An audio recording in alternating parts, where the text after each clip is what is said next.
गगन GS study point पर आप सभी का स्वागत है। हम लोग सॉल्व कर रहे हैं दोस्तों यूपी ट्रिपल एससी पेट 2023 के लिए जीएस का प्रैक्टिस सेट।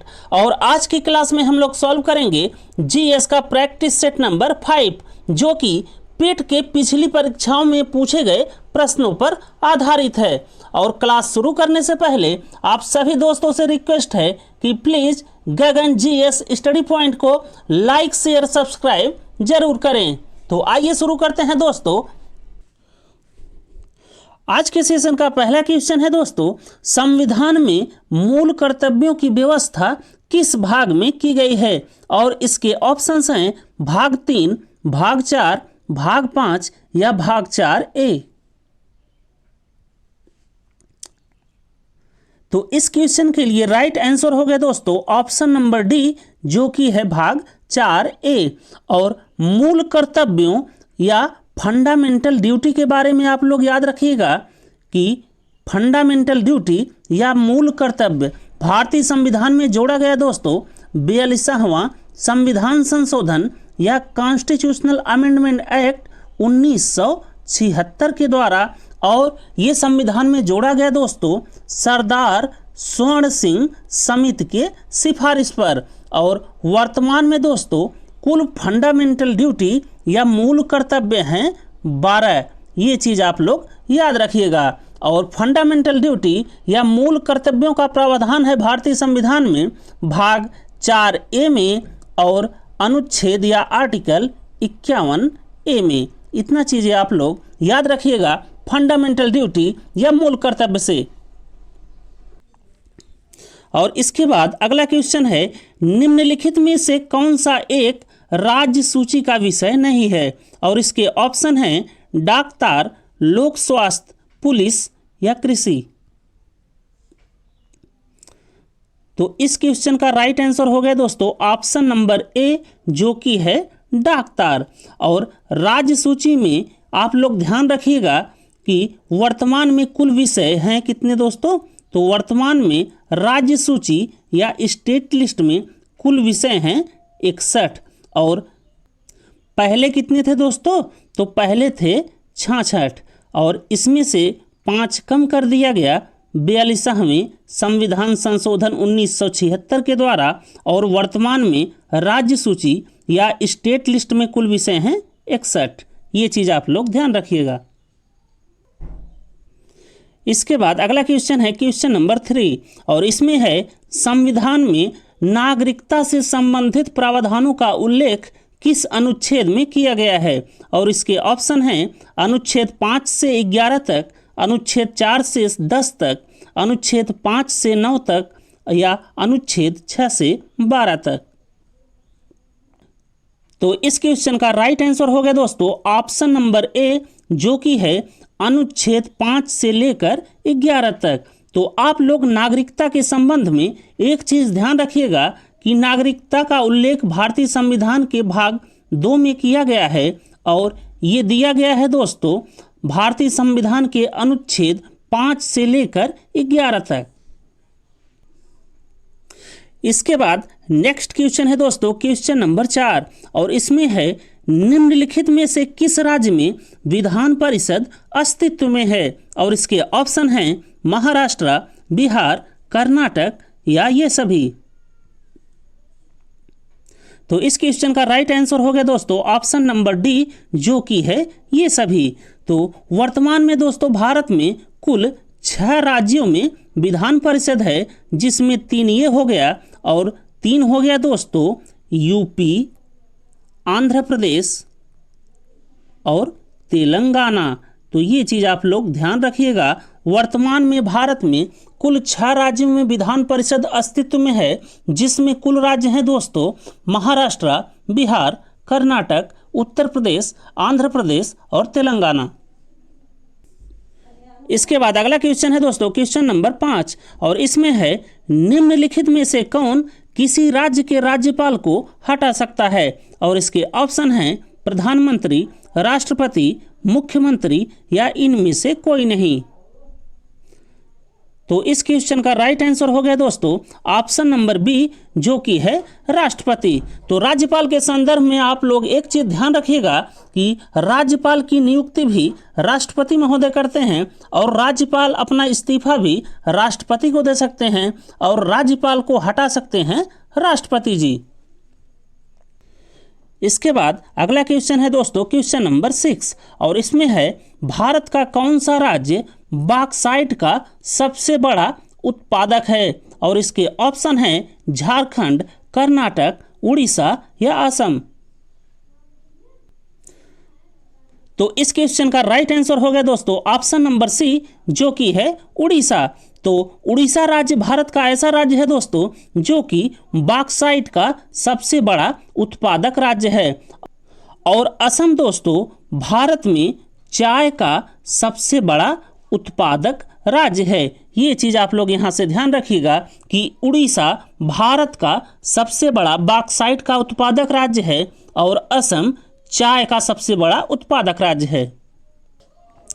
इसके बाद अगला क्वेश्चन है दोस्तों क्वेश्चन नंबर 7 और इसमें है मानस नदी निम्नलिखित में से किस नदी की सहायक नदी है और इसके ऑप्शन है गंगा, ब्रह्मपुत्र, सिंधु या घाघरा। तो इस क्वेश्चन का राइट आंसर हो गया दोस्तों ऑप्शन नंबर बी जो कि है ब्रह्मपुत्र। तो ब्रह्मपुत्र की सहायक नदी है दोस्तों मानस नदी। ये चीज आप लोग ध्यान रखिएगा। और ब्रह्मपुत्र की दोस्तों और भी ट्रिब्यूटरी या सहायक नदी हैं जिसे आप लोग याद रखिएगा और ये भी एग्जाम की दृष्टिकोण से इंपॉर्टेंट हैं और ये हैं दोस्तों लोहित, बराक, मानस तो हो गया यहाँ पे, उसके बाद हो गया तीस्ता और फिर दिबांग। तो ब्रह्मपुत्र की सहायक नदी है दोस्तों लोहित, बराक, तीस्ता, दिबांग और इस क्वेश्चन में एक है मानस। इतना आप लोग ध्यान रखिएगा कि ये सब ब्रह्मपुत्र नदी की ट्रिब्यूटरी या सहायक नदी हैं। इसके बाद अगला क्वेश्चन है दोस्तों क्वेश्चन नंबर 8 और इसमें है निम्न में से कौन सा कथन सत्य है और इसमें पहला कथन है दोस्तों कोन्याक भाषाएं नागालैंड में बोली जाती हैं। तो ये कथन सत्य है दोस्तों। और उसके बाद दूसरा है विश्व का सबसे बड़ा नदी द्वीप असम में है। तो ये भी सत्य है दोस्तों। विश्व का सबसे बड़ा रिवर आइलैंड या नदी द्वीप असम में है और इसका नाम है मौजुली आइलैंड। और तीसरा कथन है दोस्तों अरुणाचल प्रदेश सबसे कम जनसंख्या घनत्व वाला राज्य है। तो ये भी सही है। और चौथा कथन है दुनिया का सबसे बड़ा मरुस्थल भारत में स्थित है। तो ये गलत है दोस्तों। दुनिया का सबसे बड़ा मरुस्थल साउथ अफ्रीका में स्थित है। तो इस क्वेश्चन के लिए दोस्तों 1, 2 और 3 कथन सत्य हैं। तो चलिए देखते हैं ये किस ऑप्शन में है। तो इस क्वेश्चन के लिए दोस्तों सही आंसर हो जाएगा ऑप्शन नंबर डी जो कि है 1, 2 और 3। इसके बाद नेक्स्ट क्वेश्चन है दोस्तों क्वेश्चन नंबर 9 और इसमें है निम्नलिखित में राज्य और दर्रों का सही मिलान कौन सा है। और इसमें पहला है दोस्तों जोजिला दर्रा जम्मू और कश्मीर। तो ये सही है दोस्तों। जोजिला दर्रा जम्मू और कश्मीर राज्य में स्थित है। और दूसरा है बारालाचा दर्रा हिमाचल प्रदेश। तो ये भी सही है दोस्तों। बारालाचा दर्रा हिमाचल प्रदेश में स्थित है। और तीसरा है माना दर्रा उत्तराखंड। तो ये भी सही है। माना दर्रा उत्तराखंड राज्य में स्थित है। और चौथा है नाथुला दर्रा सिक्किम। तो ये भी सही है दोस्तों। नाथुला और जिलेपला दर्रा सिक्किम राज्य में स्थित है। तो इस क्वेश्चन के लिए दोस्तों चारों कथन सत्य हैं। तो चलिए ऑप्शन देखते हैं। तो इस क्वेश्चन के लिए राइट आंसर हो जाएगा दोस्तों ऑप्शन नंबर डी जो कि है 1, 2, 3 और 4। इसके बाद नेक्स्ट क्वेश्चन है दोस्तों क्वेश्चन नंबर 10 और इसमें है भारत के किस राज्य की तटरेखा सबसे छोटी है। और इसके ऑप्शन हैं गोवा, केरल, महाराष्ट्र या गुजरात। तो इस क्वेश्चन का राइट आंसर हो गया दोस्तों ऑप्शन नंबर ए जो कि है गोवा। तो ये चीज आप लोग ध्यान रखिएगा कि गोवा राज्य की तटरेखा सबसे छोटी है भारत में। इसके बाद अगला क्वेश्चन है दोस्तों क्वेश्चन नंबर 11 और इसमें है किस बौद्ध परिषद में बौद्ध धर्म हीनयान और महायान संप्रदायों में विभाजित हो गया था। और इसके ऑप्शन हैं पहला बौद्ध परिषद, दूसरा बौद्ध परिषद, चौथा बौद्ध परिषद या तीसरा बौद्ध परिषद। तो इस क्वेश्चन का राइट आंसर हो गया दोस्तों ऑप्शन नंबर सी, जो कि है चौथा बौद्ध परिषद। और चौथे बौद्ध परिषद के संदर्भ में आप लोग कुछ चीज़ें याद रखिएगा कि इसका आयोजन हुआ था दोस्तों कुंडलवन कश्मीर में। ये चीज़ आप लोग ध्यान रखिएगा। और इस बौद्ध परिषद की अध्यक्षता कर रहे थे वसुमित्र और अश्वघोष, और उस समय भारत के राजा थे कनिष्क। तो इतना चीज़ें आप लोग ध्यान रखिएगा चौथे बौद्ध परिषद से। इसके बाद अगला क्वेश्चन है दोस्तों क्वेश्चन नंबर 12, और इसमें है भारत का नेपोलियन किसे कहा जाता है। और इसके ऑप्शन हैं कुमारगुप्त, चंद्रगुप्त द्वितीय, समुद्रगुप्त या स्कंदगुप्त। तो इस क्वेश्चन का राइट आंसर हो गया दोस्तों ऑप्शन नंबर सी, जो कि है समुद्रगुप्त। तो ये चीज़ आप लोग ध्यान रखिएगा कि भारत का नेपोलियन कहा जाता है समुद्रगुप्त को। और ये कहा कौन था, तो ये कहा था ब्रिटिश इतिहासकार वी स्मिथ ने। तो वी स्मिथ ने समुद्रगुप्त को भारत का नेपोलियन कहा था। और समुद्रगुप्त को दोस्तों लिच्छवी दहित्र भी कहा जाता है। और समुद्रगुप्त के ही शासनकाल में दोस्तों हरिसेन ने प्रयाग प्रशस्ति की रचना की, जो की थी संस्कृत भाषा में। और प्रयाग प्रशस्ति को दोस्तों इलाहाबाद इंस्क्रिप्शन या इलाहाबाद अभिलेख कहा जाता है। तो इतना चीज़ें आप लोग ध्यान रखिएगा समुद्रगुप्त से। और एक बार और देख लीजिए, समुद्रगुप्त को भारत का नेपोलियन कहा जाता है, और ये कहा था ब्रिटिश इतिहासकार वी स्मिथ ने। और समुद्रगुप्त को लिच्छवी दहित्र भी कहा जाता है। और समुद्रगुप्त के दरबार में दोस्तों एक कवि थे जिनका नाम था हरिसेन। उन्होंने लिखा प्रयाग प्रशस्ति, और इसकी भाषा थी दोस्तों संस्कृत, जिसे इलाहाबाद इंस्क्रिप्शन या इलाहाबाद अभिलेख भी कहा जाता है। इसके बाद अगला क्वेश्चन है दोस्तों क्वेश्चन नंबर 13, और इसमें है ऐहोल शिलालेख या ऐहोल अभिलेख निम्नलिखित में से किस शासक से संबंधित है। और इसके ऑप्शन हैं विक्रमादित्य, पुलकेशियन द्वितीय, हर्षवर्धन या समुद्रगुप्त। तो ऐहोल अभिलेख दोस्तों संबंधित है पुलकेशियन द्वितीय से। तो यहाँ पर सही आंसर हो गया दोस्तों ऑप्शन नंबर बी, जो कि है पुलकेशियन द्वितीय।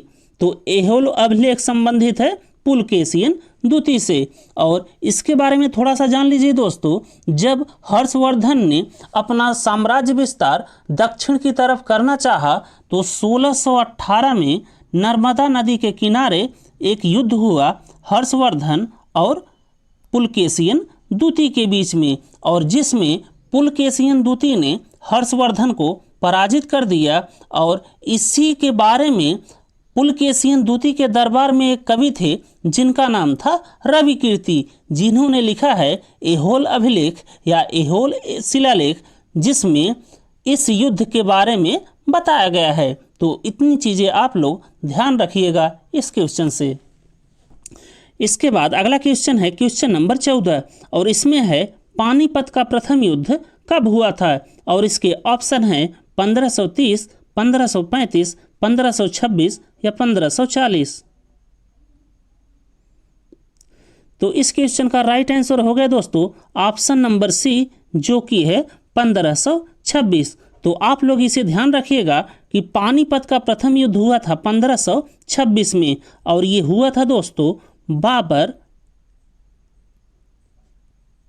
और इब्राहिम लोदी के बीच में। तो आप लोग यहाँ से ये चीज़ ध्यान रखिएगा कि पानीपत का प्रथम युद्ध हुआ था 1526 में, और ये हुआ था बाबर और लोदी वंश के इब्राहिम लोदी के बीच में, जिसमें बाबर विजयी हो गया और इब्राहिम लोदी हार गए। और इस युद्ध में दोस्तों इब्राहिम लोदी की हत्या कर दी बाबर ने, और जिसके साथ दिल्ली में दिल्ली सल्तनत और लोदी वंश का खात्मा हो गया, और दिल्ली में नए साम्राज्य की स्थापना हुई जिसे कहा जाता है मुगल साम्राज्य। और पानीपत का दूसरा युद्ध हुआ था दोस्तों, आप लोग यहीं से याद कर लीजिए, क्योंकि ये क्वेश्चन बार बार आता है कि पानीपत का प्रथम युद्ध कब हुआ, पानीपत का द्वितीय युद्ध कब हुआ और तृतीय युद्ध कब हुआ। तो पहला युद्ध हो गया पानीपत का, और दूसरा युद्ध हुआ था दोस्तों 1556 में। और ये 1556 में दोस्तों युद्ध हुआ था बैरम खान, जो कि अकबर के संरक्षक थे, और हेमू, जिन्हें हेमचंद्र विक्रमादित्य भी कहा जाता है, जिस युद्ध में बैरम खान विजयी हो गए और हेमू पराजित हो गए। तो पानीपत का दूसरा युद्ध हुआ था 1556 में, जो कि हुआ था बैरम खान और हेमू के बीच में, जिसमें बैरम खान विजयी हो गए थे।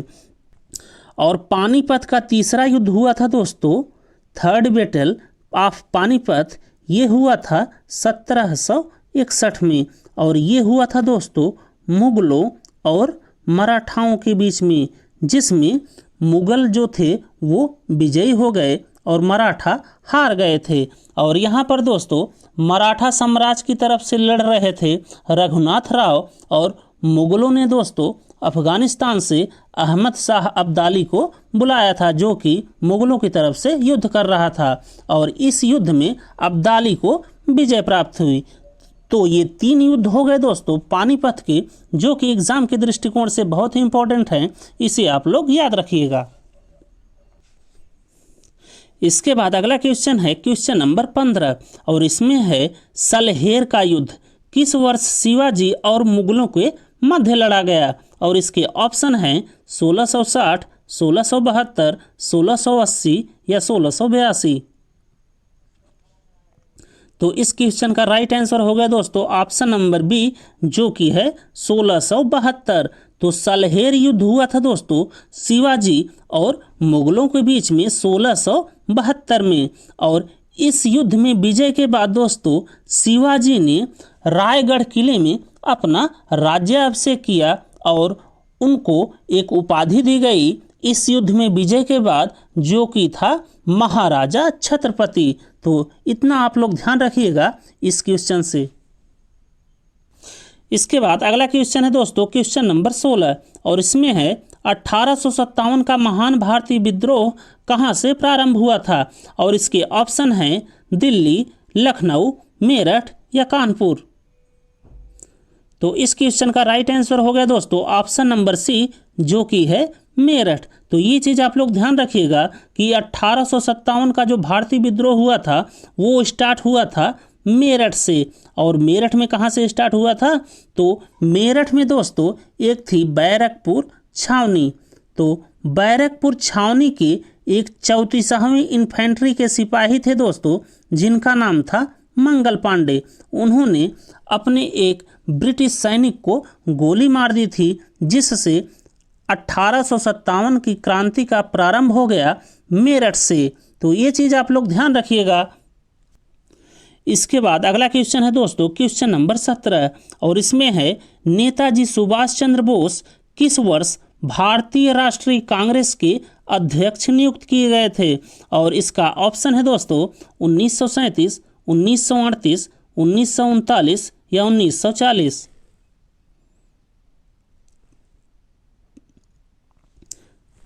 तो इसका राइट आंसर हो गया दोस्तों ऑप्शन नंबर बी, जो कि है 1938। तो आप लोग एक चीज़ ध्यान रखिएगा इसमें कि भारतीय राष्ट्रीय कांग्रेस का जो अधिवेशन हुआ था 1938 में, और ये हुआ था दोस्तों हरिपुरा गुजरात में। तो हरिपुरा गुजरात में भारतीय राष्ट्रीय कांग्रेस का अधिवेशन हुआ, जिसकी अध्यक्षता कर रहे थे दोस्तों नेताजी सुभाष चंद्र बोस। इसके बाद अगला क्वेश्चन है दोस्तों क्वेश्चन नंबर 18, और इसमें है 1757 के प्लासी युद्ध में सिराजुद्दौला को किसने धोखा दिया था। तो इसके ऑप्शन हैं मोहनलाल, मीर कासिम, मीर जाफर या हैदर अली।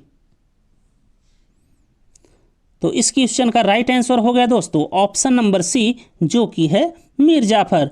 तो सिराजुद्दौला को दोस्तों मीर जाफर ने धोखा दिया था 1757 के प्लासी युद्ध में, और ये मीर जाफर दोस्तों क्लाइव के साथ मिल गया था पैसों के लालच में। तो इसमें आप लोग ये चीज़ ध्यान रखिएगा कि 1757 के प्लासी युद्ध में सिराजुद्दौला के साथ गद्दारी किया था मीर जाफर, जो कि लॉर्ड क्लाइव के साथ मिल गया था।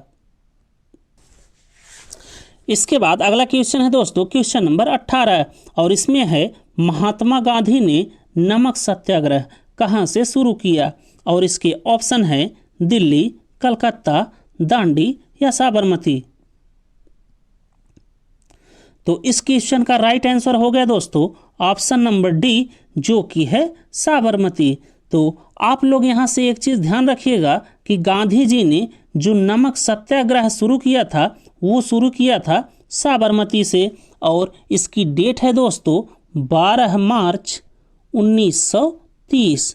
तो 12 मार्च 1930 को गांधी जी ने नमक सत्याग्रह स्टार्ट किया साबरमती से, और इसी लेकर पहुँचे दोस्तों दांडी में 5 अप्रैल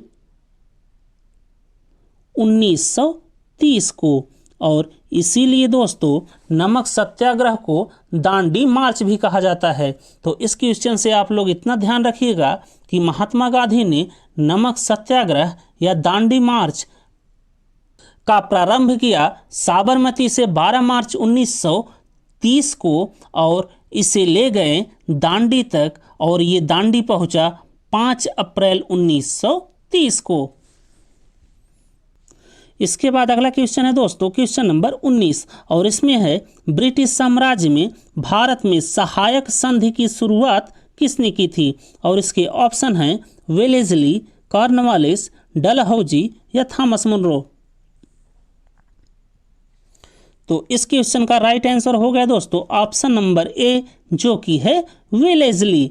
तो यहाँ से दोस्तों आप लोग ये सब ध्यान रखिएगा कि वेलेस्ली ने भारत में सहायक संधि या सब्सिडरी अलायंस की शुरुआत की, और वेलेस्ली ने दोस्तों सहायक संधि के आधार पर भारत में सबसे पहले हैदराबाद को दोस्तों इसने ब्रिटिश साम्राज्य में सबसे पहले मिलाया था वेलेस्ली ने सहायक संधि के आधार पर। और यहाँ से दोस्तों आप लोग याद रखिएगा कॉर्नवालिस ने भारत में जमींदारी प्रथा की शुरुआत की थी, और डलहौजी ने दोस्तों हड़प नीति की शुरुआत की थी, और थॉमस मुनरो ने रयतवाड़ी की शुरुआत की थी। तो इतना सब चीज़ आप लोग इस क्वेश्चन से याद रखिएगा।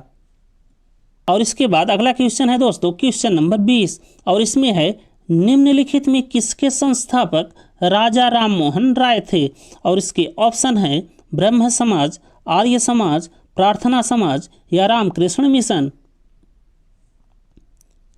तो इस क्वेश्चन का राइट आंसर हो गया दोस्तों ऑप्शन नंबर ए, जो कि है ब्रह्म समाज। तो यहाँ से आप लोग ध्यान रखिएगा ब्रह्म समाज के संस्थापक थे दोस्तों राजा राम मोहन राय।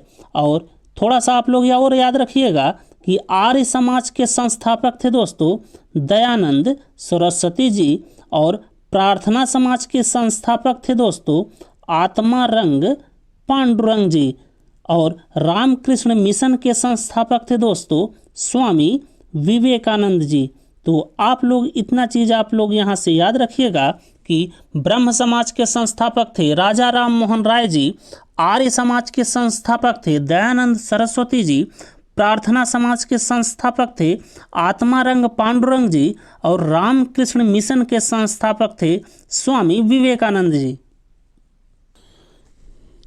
इसके बाद अगला क्वेश्चन हो गया क्वेश्चन नंबर 21 और इसमें है दोस्तों बॉम्बे स्टॉक एक्सचेंज जिसे BSE भी कहा जाता है की स्थापना कब हुई, और इसके ऑप्शन हैं 1870, 1875, 1880 या 1885। तो इस क्वेश्चन का राइट आंसर हो गया दोस्तों ऑप्शन नंबर बी, जो कि है 1875। तो बॉम्बे स्टॉक एक्सचेंज जिसे BSE भी कहा जाता है इसकी स्थापना हुई थी 1875 में, और ये BSE या बॉम्बे स्टॉक एक्सचेंज दोस्तों एशिया का सबसे बड़ा स्टॉक मार्केट है और वर्ल्ड में दोस्तों 10वें नंबर पर है। ये चीज़ आप लोग ध्यान रखिएगा। इसके बाद अगला क्वेश्चन है क्वेश्चन नंबर 22 और इसमें है निम्नलिखित में किस पंचवर्षीय योजना का लक्ष्य समावेशी विकास था, और इसके ऑप्शन है दोस्तों 9वीं, 10वीं, 11वीं या 12वीं। तो इस क्वेश्चन का राइट आंसर हो गया दोस्तों ऑप्शन नंबर सी, जो कि है 11वीं। तो 11वीं पंचवर्षीय योजना का लक्ष्य या टारगेट था दोस्तों समावेशी विकास या सस्टेनेबल डेवलपमेंट। और 11वीं पंचवर्षीय योजना चली थी दोस्तों 2007 से लेकर 2012 तक। इतना चीज आप लोग यहां से याद रखिएगा।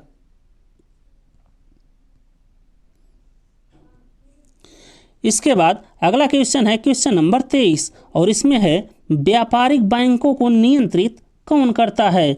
और इसके ऑप्शन हैं वित्त विभाग, reserve bank of India, state bank of India या भारत सरकार। तो इस क्वेश्चन का राइट आंसर हो गया दोस्तों ऑप्शन नंबर बी, जो कि है रिजर्व बैंक ऑफ इंडिया। तो भारत में दोस्तों व्यापारिक बैंकों या कॉमर्शियल बैंकों को रेगुलेट या नियंत्रित करता है रिजर्व बैंक ऑफ इंडिया। ये चीज़ आप लोग ध्यान रखिएगा। और इसके बाद अगला क्वेश्चन है क्वेश्चन नंबर 24 और इसमें है भारत की सकल घरेलू उत्पाद या जीडीपी में सबसे अधिक योगदान किस क्षेत्र का है। और इसके ऑप्शन हैं प्राथमिक क्षेत्र, द्वितीयक क्षेत्र, तृतीयक क्षेत्र या इनमें से कोई नहीं। तो इस क्वेश्चन का राइट आंसर हो जाएगा दोस्तों ऑप्शन नंबर सी, जो कि है तृतीयक क्षेत्र। तो आप लोग ये चीज़ ध्यान रखिएगा कि भारत के सकल घरेलू उत्पाद या ग्रॉस डोमेस्टिक प्रोडक्ट, जिसे जीडीपी भी कहा जाता है, में सबसे अधिक योगदान तृतीयक क्षेत्र का है। इसके बाद अगला क्वेश्चन है क्वेश्चन नंबर 25 और इसमें है राष्ट्रीय आय या नेशनल इनकम की गणना किसके द्वारा की जाती है। और इसके ऑप्शन है दोस्तों आरबीआई, एसबीआई, सेबी या सीएसओ। और इस क्वेश्चन का राइट आंसर हो गया दोस्तों ऑप्शन नंबर डी, जो कि है सीएसओ। तो भारत में दोस्तों जो राष्ट्रीय आय या नेशनल इनकम होती है उसकी गणना करता है सीएसओ। इसके बाद अगला क्वेश्चन है क्वेश्चन नंबर 26 और इसमें है ठोस कोण या सॉलिड एंगल का मात्रक है। और इसके ऑप्शन हैं रेडियन, स्टेरेडियन, मीटर या डिग्री। तो इस क्वेश्चन का राइट आंसर हो गया दोस्तों ऑप्शन नंबर बी, जो कि है स्टेरेडियन।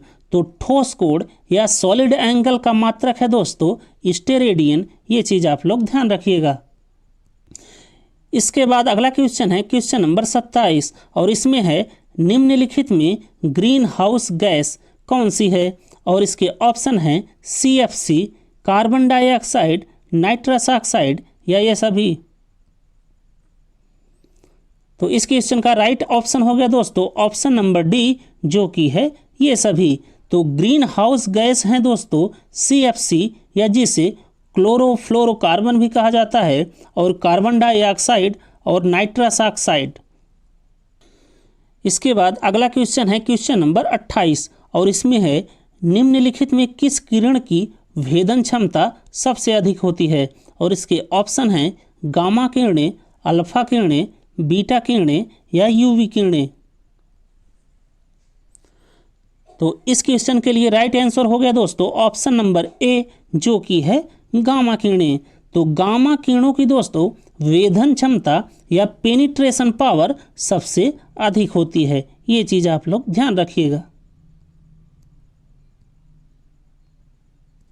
इसके बाद अगला क्वेश्चन है क्वेश्चन नंबर 29 और इसमें है निम्नलिखित में कौन सी बीमारी वायरस के कारण नहीं होती है। और इसके ऑप्शन हैं चेचक, डेंगू, हेपेटाइटिस या हैजा। तो इसका राइट आंसर हो गया दोस्तों ऑप्शन नंबर डी, जो कि है हैजा। तो हैजा जो होता है दोस्तों वो वायरस के कारण नहीं होता है। बाकी चेचक, डेंगू और हेपेटाइटिस ये वायरस के कारण होते हैं। हैजा दोस्तों बैक्टीरिया के कारण होता है। ये चीज़ आप लोग ध्यान रखिएगा। इसके बाद अगला क्वेश्चन है क्वेश्चन नंबर 30 और इसमें है निम्नलिखित में से कौन त्वचा के रंग से संबंधित है। और इसके ऑप्शन है कैरोटीन, मेलानिन, केसिन या बीटा कैरोटीन। तो इस क्वेश्चन का राइट आंसर हो गया दोस्तों ऑप्शन नंबर बी, जो कि है मेलेनिन। तो हमारी त्वचा में पाया जाता है दोस्तों मेलेनिन, और इसी के कारण त्वचा का रंग होता है। तो ये चीज़ आप लोग ध्यान रखिएगा। और केसिन जो पाया जाता है दोस्तों, ये पाया जाता है दूध में, और केसिन प्रोटीन के कारण ही दोस्तों दूध का रंग सफ़ेद होता है।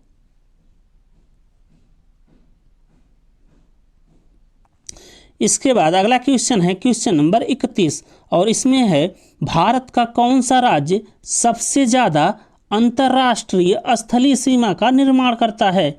और इसके ऑप्शन हैं जम्मू और कश्मीर, अरुणाचल प्रदेश, पश्चिम बंगाल या सिक्किम।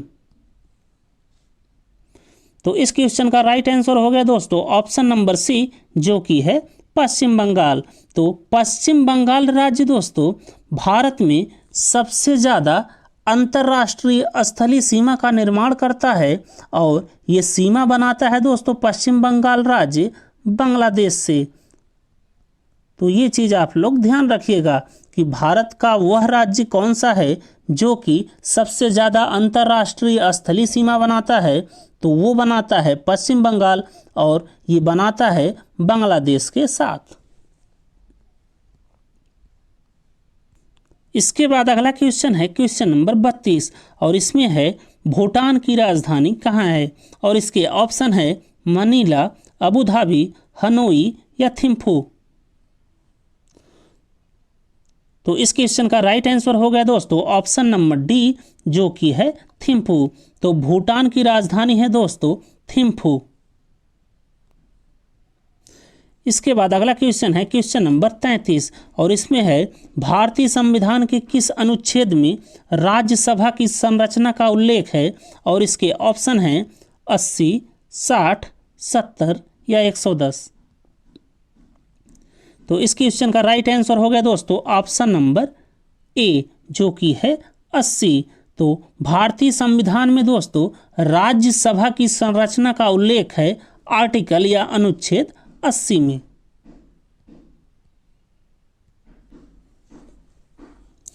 इसके बाद अगला क्वेश्चन है क्वेश्चन नंबर 34, और इसमें है अंतर्राष्ट्रीय साक्षरता दिवस कब मनाया जाता है। और इसके ऑप्शन है दोस्तों 4 फरवरी, 25 जनवरी, 5 जून या 8 सितंबर। तो इस क्वेश्चन के लिए राइट आंसर हो गया दोस्तों 8 सितंबर। तो अंतर्राष्ट्रीय साक्षरता दिवस मनाया जाता है दोस्तों 8 सितंबर को। और इसमें थोड़ा सा याद रखिएगा 4 फरवरी को मनाया जाता है दोस्तों विश्व कैंसर दिवस। तो विश्व कैंसर दिवस मनाया जाता है 4 फरवरी को, और 25 जनवरी को मनाया जाता है दोस्तों राष्ट्रीय मतदाता दिवस। मतदाता दिवस। तो ये चीज़ आप लोग ध्यान रखिएगा कि 25 जनवरी को मनाया जाता है राष्ट्रीय मतदाता दिवस, और 5 जून को मनाया जाता है दोस्तों विश्व पर्यावरण दिवस। तो विश्व पर्यावरण दिवस मनाया जाता है 5 जून को। तो यहाँ से आप लोग याद रखिएगा 8 सितंबर को मनाया जाता है अंतर्राष्ट्रीय साक्षरता दिवस, 4 फरवरी को मनाया जाता है विश्व कैंसर दिवस, 25 जनवरी को मनाया जाता है राष्ट्रीय मतदाता दिवस, और 5 जून को मनाया जाता है विश्व पर्यावरण दिवस।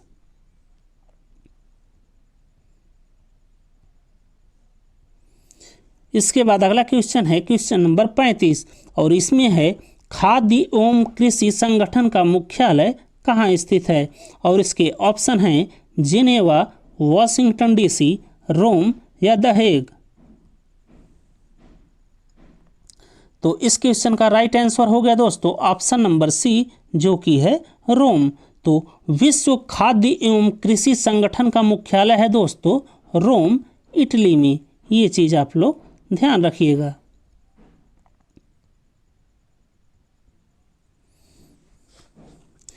इसके बाद अगला क्वेश्चन है क्वेश्चन नंबर 36, और इसमें है हटकेश्वर महादेव मंदिर कहाँ स्थित है। और इसके ऑप्शन हैं उत्तर प्रदेश, महाराष्ट्र, गुजरात या कर्नाटक।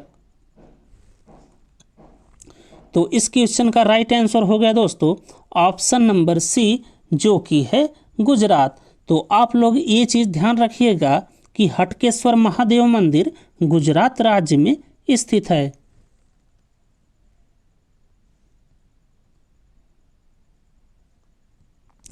इसके बाद अगला क्वेश्चन है क्वेश्चन नंबर 37 और इसमें है पोंगल किस राज्य का त्यौहार है, और इसके ऑप्शन है तमिलनाडु, कर्नाटक, केरल या असम। तो इस क्वेश्चन का राइट आंसर हो गया दोस्तों ऑप्शन नंबर ए, जो कि है तमिलनाडु। तो पोंगल दोस्तों तमिलनाडु का त्यौहार है, इसे आप लोग याद रखिएगा।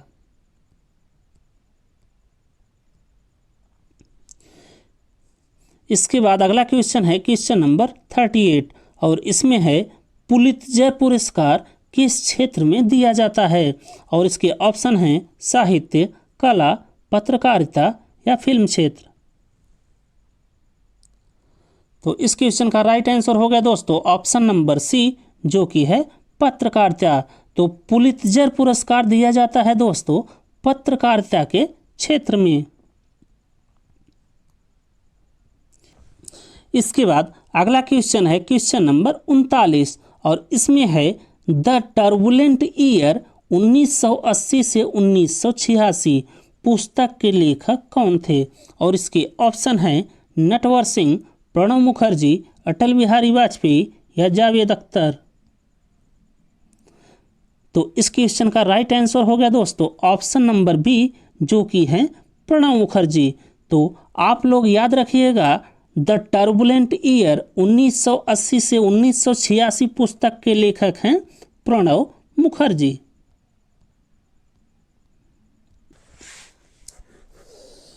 और इसके बाद अगला क्वेश्चन है क्वेश्चन नंबर 40 और इसमें है भारत में पीली क्रांति का जनक किसे कहा जाता है, और इसके ऑप्शन हैं सैम पित्रोदा, एम स्वामीनाथन, विशाल तिवारी या वर्गीस कुरियन। तो इस क्वेश्चन का राइट आंसर है दोस्तों ऑप्शन नंबर ए, जो कि है सैम पित्रोदा। तो भारत में पीली क्रांति का जनक कहा जाता है सैम पित्रोदा को, और पीली क्रांति संबंधित है दोस्तों खाद्य तेल से। ये चीज़ आप लोग ध्यान रखिएगा कि पीली क्रांति संबंधित है खाद्य तेल से, और पीली क्रांति का जनक भारत में कहा जाता है सैम पित्रोदा को, और एम स्वामीनाथन को दोस्तों हरित क्रांति का जनक कहा जाता है भारत में, और विशाल तिवारी को दोस्तों लाल क्रांति का जनक कहा जाता है भारत में, और वर्गीस कुरियन को दोस्तों श्वेत क्रांति का जनक कहा जाता है भारत में। इतना चीज़ें आप लोग इस क्वेश्चन से याद रखिएगा। तो बस दोस्तों इस सेशन में इतना ही। अगर आपको हमारी वीडियो पसंद आई हो तो please Gagan GS study point को लाइक कीजिए, शेयर कीजिए, सब्सक्राइब कीजिए। Thank you. जय हिंद।